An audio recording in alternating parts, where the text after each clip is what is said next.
जब तुमने मुझे छुआ ही नहीं तो मैं कैसे प्रेग्नेंट हो सकती हूँ। तुम जानते थे कि ये शादी सिर्फ एक मुआहदा थी, फिर अपनी हद क्यों क्रॉस की। बताओ मुझे, ये सब कैसे हो गया। तुम्हारी हिम्मत कैसे हुई मेरे साथ ऐसा सब कुछ करने की। मेरी बेहोशी का ना तुमने पूरा पूरा फायदा उठाया है। आरजू यूं थी कि पागल हो जाएगी। आरिस धीमे लहजे में बोला, आप बारिश छिपी की हुई थी, बेहोश थी, सर्दी से कांप रही थी। मैं सिर्फ आपको बचाने के लिए करीब आया था और फिर ओ शट अप। आरजू चिल्लाई, बताओ कैसे किया तुमने ये सब कि मुझे खबर तक नहीं हुई। आरजू के हाथ में आरिस का गिरबान था। वो यूं थी कि आरिस की जान ही ले लेगी। आरिस उसकी तरफ देख रहा था। उसने दोनों हाथ आरजू के अपने दोनों हाथों से पकड़े।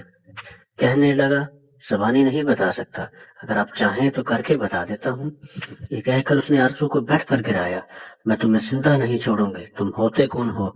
9 टके के मुलाजिम होकर तुमने अपना गंध मेरे वजूद में डालने की कोशिश कैसे की। ना तो मैं तुम्हारा बच्चा पैदा करूंगी और ना ही तुम्हें छोड़ूंगी। तुम्हें पाई पाई का मोहताज करके रख दूंगी।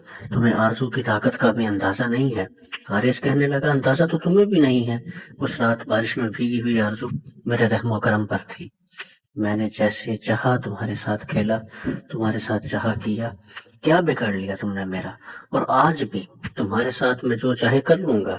मेरे बच्चे को नुकसान पहुंचाने की कोशिश करोगी तो मेरा वो रूप देखोगी कि जो तुमने पहले कभी नहीं देखा।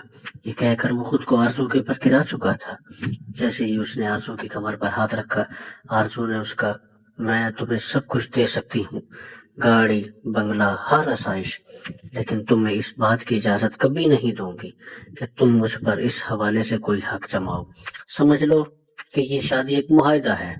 तुम्हारे घर वालों को मैं सपोर्ट करूंगी और तुम्हें दुनिया के सामने मेरे शाना बशाना चलना है, मेरे शोहर की हैसियत से।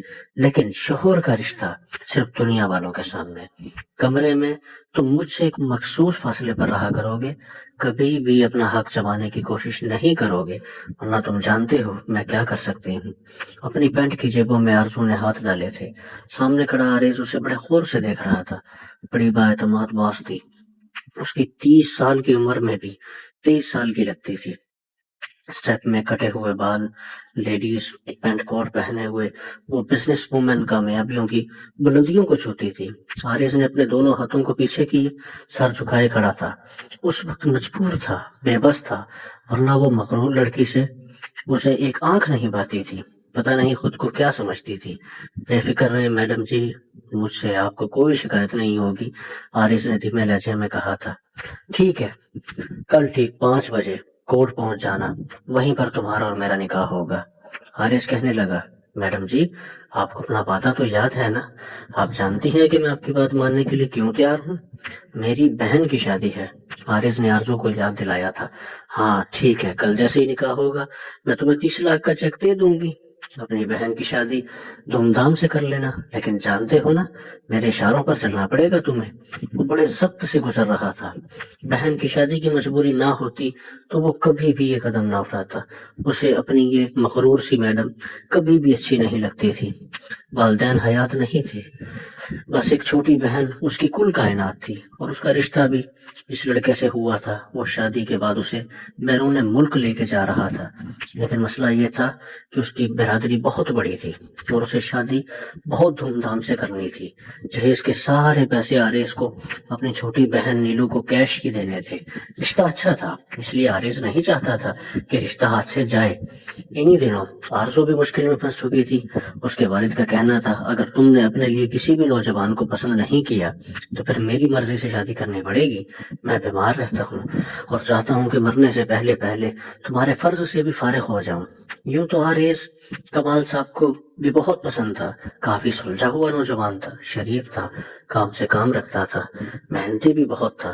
पहली नजर में आरजू को आरिस काफी बेवकूफ लगा था। चुप चुप रहने वाला, अपने काम से काम रखने वाला, इसलिए शादी के लिए उसकी नजर इंतखाब आरिस पर ही गई थी। उसी दिन कमाल साहब से आरजू की बहुत बहस हुई थी। बाबा, मुझे भी शादी नहीं करनी, मुझे भी कामयाबी की आखिरी मंजिल तक पहुंचना है और शादी मेरे लिए बहुत बड़ी रुकावट है। आप प्लीज दोबारा मुझसे शादी का जिक्र मत कीजिएगा। ओ शट अप आरजू, तुम जानती हो मैं हार्ट पेशेंट हूँ, मेरे पास वक्त नहीं है। 2 हार्ट अटैक मुझे हो चुके हैं और तीसरे हार्ट अटैक का कुछ पता नहीं। तुम्हारी बेवकूफाना ख्वाहिश की खातिर तुम्हें यूं बेआसरा छोड़कर नहीं जा सकता। डैड, मैं कोई आम लड़की नहीं हूँ, एक वर्किंग वुमन हूँ। अकेले भी सरवाइव करना मुझे आता है, मैं कर सकती हूँ। बला का एतमाद था आरजू को, और उससे ज्यादा गरूर और घमंड था। वो समझती थी कि वो अकेले बहुत अच्छी जिंदगी जी सकती है, उसे कभी किसी मर्द की जरूरत नहीं है। मैं तुम्हें आखिरी बार कह रहा हूँ आरजू, मुझे तुम्हारी शादी हर हाल में करनी है। अगर तुम्हें कोई पसंद है तो मुझे कोई एतराज नहीं, तुम उस लड़के को मुझसे मिलवा दो। अगर तुम्हें कोई पसंद नहीं है तो फिर मैं अपने दोस्त के बेटे से तुम्हारी शादी करवा दूंगा, और वो भी एक बिजनेसमैन है।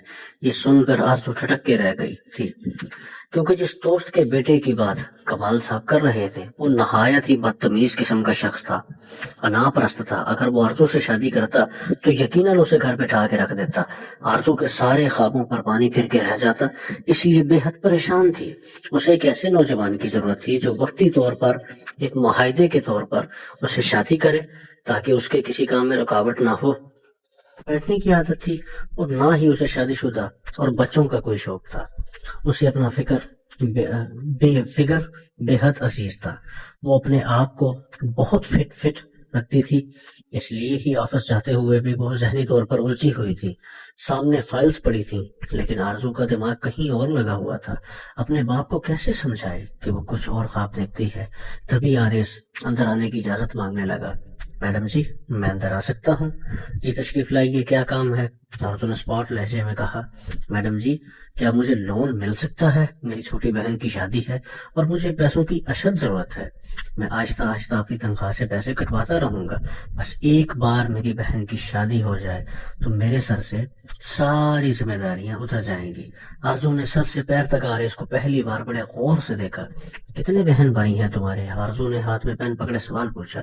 जी बस एक बहन, इसके अलावा कोई नहीं। वालिदैन भी हयात नहीं है। ये सुनकर आरजू के दिल में एक ही ख्याल आया कि नौजवान शरीफ है, मुझे इससे कोई इज्जत का खतरा नहीं, क्योंकि ज्यादातर निगाहें झुकाकर बात करता है, ठीक से देखता तक नहीं, और वैसे भी आज तक कभी इसकी कोई शिकायत नहीं सुनी। आरजू ने कहा, क्या तुम मैरिड हो? इस पर आरिस ने नफी में सर हिलाया। नहीं जी, इधर बहन की जिम्मेदारी से फारिग हो जाऊं तो फिर अपने बारे में सोचूंगा। कितने पैसे चाहिए तुम्हें? आरजू उसे ही बगौर देखते हुए पूछ रही थी। मैडम जी, मुझे चाहिए तो 30 लाख, लेकिन आप जितने दे सकती हैं आप दे दें, बाकी मैं अरेंज कर लूंगा। तभी आरजू ने उसके सामने अपनी शर्त रखी थी। पहले तो वो इनकार कर गया कि ये कैसी शादी हुई, लेकिन जब आरजू ने अपनी सारी बात उसे बताई तो वो मान गया था, और मानना उसकी मजबूरी थी। अगले रोज कोर्ट में ही इन दोनों का निकाह हुआ था। निकाह के फौरन बाद 30 लाख की रकम आरजू से दे चुकी थी। आरजू शोहर के नाम पर एक ऐसा जर खरीद गुलाम ले चुकी थी जो उसकी हर बात में सर हिलाता रहे। वो उसे कहे दिन है तो